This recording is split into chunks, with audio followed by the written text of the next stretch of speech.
میں ہوں ڈاکٹر امجد ایوب مرزا اور آپ دیکھ رہے ہیں بلوچستان نیوز ایکسکلوسیو۔ ناظرین، آپریشن عزم استحکام کے نام سے پاکستان نے بلوچستان اور خیبر پختونخوا میں فوجی آپریشن کا آغاز کر دیا ہے، لیکن اس آغاز کے پہلے ہی دن 11 پاکستانی فوجی بلوچستان میں ہلاک ہو گئے ہیں۔ جی، آپ نے بالکل صحیح سنا، آپریشن عزم استحکام کے پہلے دن پاکستانی فوج کو 11 فوجیوں کا نقصان اٹھانا پڑا اور کئی زخمی ہو گئے۔ یہ اس وقت ہوا جب بلوچستان لبریشن آرمی نے کلات کے 2 کیمپس پر اچانک حملہ کر دیا۔ ایک خالق آباد میں کیمپ ہے اور ایک اسکلکو میں۔ یہ 2 کیمپس پر حملہ کیا۔ یہ مین کیمپس ہیں جو کہ پاکستان پیٹرولیم لمیٹڈ، جو گیس اور تیل تلاش کرنے والی کمپنی ہے پاکستان کی، اس کی حفاظت کے لیے جو سیکیورٹی گئی ہوئی تھی، یہ اس کے اوپر تعینات تھے پاکستانی فوجی، اور ان کے اوپر جو حملہ کیا ہے اس کی میں آپ کو تھوڑی سی جو تفصیل ہے وہ میں آپ کو بتا دیتا ہوں جو میرے پاس آئی ہے، کہ یہ بلوچ سرمچار جو ہیں بلوچستان لبریشن آرمی سے ان کا تعلق تھا، اور بلوچستان لبریشن آرمی کے سرمچاروں کے ساتھ فتح اسکواڈ نے اس میں حصہ لیا، اور اسپیشل ٹیکنیکل آپریشن اسکواڈ کے دستے بھی اس حملے میں شامل تھے۔ بتایا جا رہا ہے کہ 40 سے 50 بلوچ سرمچاروں نے ان میں حصہ لیا۔ حکومت بلوچستان نے اس حملے کی تصدیق کر دی ہے اور کہا ہے کہ مختلف فوجی چوکیوں پر حملے اور قبضے ہوئے ہیں۔ ناظرین، میں آپ کو بتاتا چلوں کہ اسکلکو میں جو فوجی کیمپ تھا اس کے اوپر قبضہ 12 گھنٹے تک جاری رہا۔ دشمن بھاگ گیا تھا، کئی لوگوں کو سنائپر فائر کر کے زخمی بھی کیا گیا جب وہ بھاگ رہے تھے، اور اس کے اوپر 12 گھنٹے تک بلوچ سرمچاروں کا یعنی BLA کا قبضہ رہا۔ اس دوران بڑی تعداد میں اسلحہ اور گولہ بارود یعنی ایمونیشن انہوں نے اپنے قبضے میں کر لیا۔ اس کے بعد یہ ہوا کہ تقریباً 10 گھنٹے قبضے کے بعد جو ہے وہ پاکستان کی فوج کی بختر بند گاڑیاں اور ہیلی کاپٹروں نے آ کے وہاں بمباری شروع کر دی، جس کی وجہ سے یہ قبضہ ان کو چھوڑنا پڑا، اور 2 گھنٹے تک مسلسل ان کے ساتھ لڑنے کے بعد دو بدو لڑائی ہوئی ہے۔ ناظرین، دو بدو آمنے سامنے، بلوچ سرمچار وہاں سے انہوں نے ریٹریٹ کیا اور بحفاظت اپنے ٹھکانے پر پہنچ گئے۔ ایک بھی بلوچ سرمچار جو ہے وہ اس حملے میں اس کی جان جو ہے وہ نہیں گئی۔ حملے کا آغاز 24 تاریخ کی رات 10:30 بجے کیا گیا۔ ہوا یہ کہ پہلے اچانک جو ہے وہ 2 سائڈ جو ہیں وہاں سے حملہ کیا گیا 2 طرف سے، اور اس کے بعد جو ہے وہ راکٹوں سے اور بم پھینک کے جو ہے وہ کیمپ کے اندر ہڑبڑی مچائی گئی، اور پھر ان کو قبضے میں لے لیا گیا۔ 40 کے قریب جو ہے اس میں بٹوین 40 اور 50 جو ہے یہ بلوچ سرمچاروں نے حصہ لیا۔ چوکی پر 20 فوجی تعینات تھے، 20 میں سے 11 مارے گئے، باقی زخمی ہیں۔ ناظرین، میں آپ کو یہ بھی بتا دوں کہ یہ جو فوج کا کیمپ ہے جس پہ حملہ کیا گیا ہے اسکلکو میں، یہاں پاکستان پیٹرولیم لمیٹڈ کے تحت کلات میں چلنے والے پروجیکٹس کی حفاظت کے لیے یہاں پہ فوج تعینات کی گئی ہے، جو تیل اور گیس کی تلاش کی شکل میں بلوچ وسائل کی لوٹ مار کی غرض سے یہاں موجود ہے۔ تو یہ بہت بڑا حملہ ہوا ہے ناظرین۔ خالق آباد کیمپ اور اسکلکو کیمپ پر جو ہے بلوچ سرمچاروں نے، بلوچ لبریشن آرمی نے حملہ کیا ہے، اور اب ایک سٹیٹمنٹ آئی ہے بلوچستان نیشنل موومنٹ کی طرف سے، یعنی BNM کی طرف سے، وہ میں آپ کے سامنے پیش کرتا ہوں۔ بلوچستان نیشنل موومنٹ نے پاکستان کے نام نہاد عزم استحکام آپریشن پر اپنے تحفظات کا اظہار کرتے ہوئے کہا ہے کہ پاکستان کے نام نہاد عزم استحکام آپریشن سے بلوچستان اور خیبر پختونخوا میں قتل و غارت گری، جبری گمشدگیوں اور ماورائے عدالت قتل میں اضافہ ہوگا۔ اس متوقع خون خرابے کو روکنے کے لیے محکوم عوام کے درمیان اتحاد، ہمسایہ ممالک اور عالمی طاقتوں کی مداخلت کی ضرورت ہے۔ یہاں ذرا رکتے ہیں، اس کا تجزیہ کرتے ہیں کہ اس کا مطلب کیا ہے۔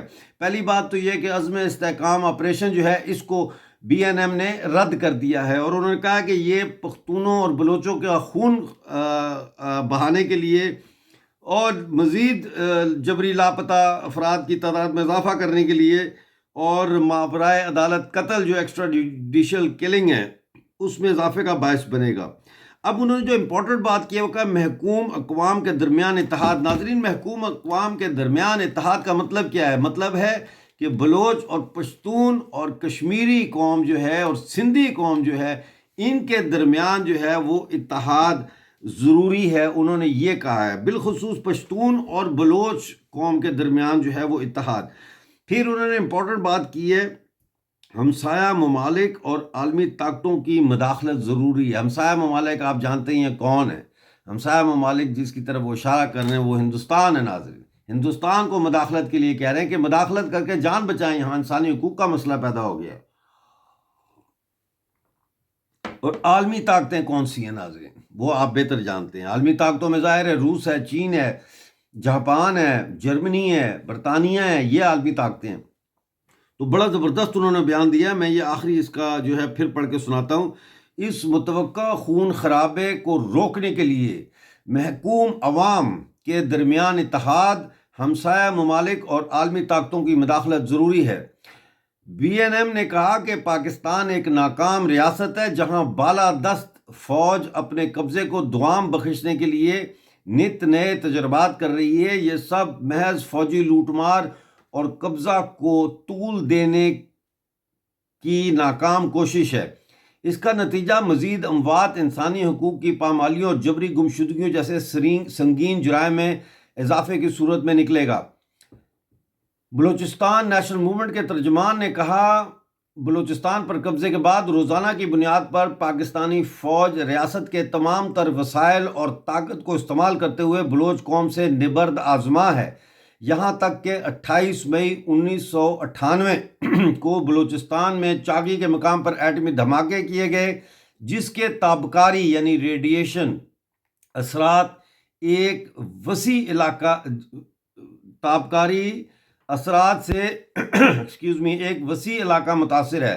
سی پیک روٹ پر واقع درجنوں گاؤں کے مکین مسلسل فوج کشیوں سے تنگ آ کر نقل مکانی کر چکے ہیں۔ ڈیرہ بھگٹی، کولو اور کاہان سے ہزاروں افراد اندرون اور بیرون وطن در بدری کی زندگی گزار رہے ہیں، یہاں تک کہ ڈرون ہتھیار بھی بلوچ قوم کے خلاف استعمال کیے جا رہے ہیں۔ ویری امپورٹنٹ ٹو نوٹ کہ ڈرون بھی ان کے خلاف استعمال کیے جا رہے ہیں، بلوچ کے قوم کے خلاف۔ اور بین الاقوامی سرحدوں کے باہر بھی بلوچ پاکستانی شر سے محفوظ نہیں ہے۔ ان سب کے ہوتے ہوئے عزم استحکام کے نام سے فوج کشی مزید تباہی اور بلوچ قوم کے مہاجرت کا یعنی ہجرت کا باعث ہوگا۔ ترجمان نے کہا، یہ بی این ایم کے ترجمان نے کہا کہ ریاست پاکستان بلوچستان کی ڈیموگرافی کو تبدیل کر کے ساحل اور وسائل پر قبضہ کرنا چاہتی ہے۔ جب بھی پاکستان میں پیپلز پارٹی اقتدار میں شریک ہوئی تو بلوچ قوم پر ریاستی جارحیت میں اضافہ ہوا۔ اب بھی بلوچستان پر فوج کشی کی حمایت میں پہلا بیان آصف زرداری نے دیا ہے۔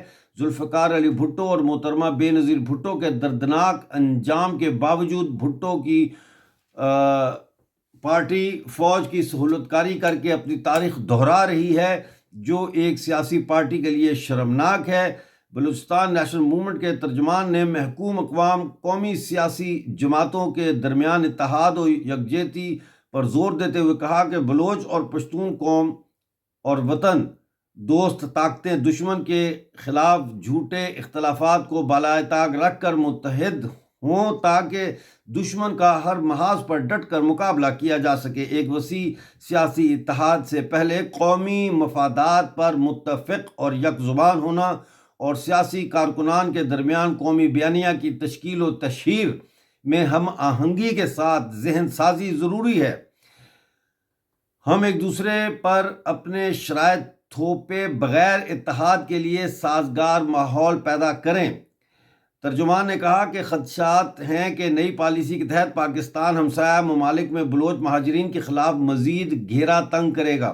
پاکستان اپنے معاملات اور ناکامیوں کو ہمسایہ ممالک کے سر تھوپ کر انہیں دباؤ میں لانے کی کوشش کرے گا، کیونکہ پاکستان کی فوجی طاقت بلوچ مزاحمت کے سامنے ناکام ہو چکی ہے اور سی پیک کا اصل مالک چین پاکستان کے سیکیورٹی اقدامات سے مکمل مایوس ہے۔ چین کے دورے سے واپسی کے بعد یہ سب چین کو خوش کرنے کی کوشش ہے، جس کے ہمارے خطے یعنی بلوچستان پر دور از منفی نتائج ہوں گے۔ بی این ایم کے ترجمان نے آخر میں کہا کہ ہمسایہ ممالک اس پر خاموش تماشائی کے بجائے واضح موقف کے ساتھ مخالفت کریں اور عالمی سطح پر پاکستان کو جواب دہ بنانے کے لیے سفارتکاری کریں تاکہ پاکستانی فوج کو انسانیت کے خلاف جرائم سے روکا جا سکے۔ بلوچستان اور پختونخوا کا امن خطے کے استحکام اور خوشحالی کا ضامن ہے، اور یہ تبھی ممکن ہے جب محکوم اقوام اپنی سرزمین کے خود مالک ہوں۔ پاکستان اپنی ناکام پالیسیوں کا خمیازہ بھگت رہا ہے اور ہمسایہ ممالک پر اپنا بوجھ ڈال کر بیرونی امداد کی توقع کر رہا ہے تاکہ ٹوٹتی ریاست کو مزید کچھ دنوں کا سہارا ملے اور پاکستان کی فوجی اشرافیہ اور اس کے سہولتکار سیاستدان مزید لوٹ مار کر کے مال اکٹھا کر سکے۔ ناظرین، یہ بلوچستان نیشنل موومنٹ کی طرف سے سٹیٹمنٹ آئی ہے آج اسی آپریشن عزم استحکام کے حوالے سے، اور جیسا کہ میں نے آپ کو بتایا کہ آپریشن عزم استحکام کے پہلے دن ہی پاکستان کے 11 فوجی جو ہے وہ ہلاک کر دیے گئے ہیں، اور مزید جو ہے جیسے جیسے یہ آپریشن آگے بڑھے گا آپ کو اس کی تفصیل ہم سے آگاہ کرتے جائیں گے۔ اور بس دیکھنے کا بہت شکریہ، ویڈیو کو لائک کریں اور سبسکرائب کریں چینل کو پلیز، بہت کم سبسکرپشن ہے، اس کو بڑھائیں اور شیئر کریں ویڈیو کو۔ ملتے ہیں اگلی ویڈیو میں، اس وقت تک کے لیے خدا حافظ۔